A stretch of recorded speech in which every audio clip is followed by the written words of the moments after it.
Maana yake wako wengine ambao hawakumwendea Bwana Yesu, na kwa sababu hawakumwendea Bwana Yesu, pamoja na kwamba walikuwa wanajua Yesu anaweza, walikuwa wanajua ya kwamba Yesu ana uwezo wa kuponya, ya kwamba Yesu ana nguvu, Yesu ana mamlaka, lakini kwa kile kitendo cha kutokumwendea Yesu, hakufanya kile ambacho kilikuwa kinatakiwa kufanyika kwao.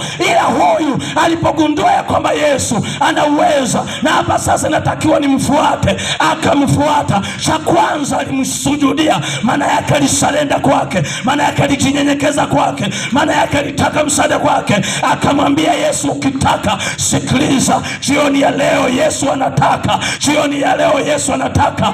Haijalishi umekwama kwa muda wa miaka mingi, ukishuka kwake, ukijitiisha kwake, ukimwendea Yesu, yale yaliyokuwa yameshindikana kwenye maisha yako, kwa Yesu yanawezekana. Haleluya, haleluya, amen.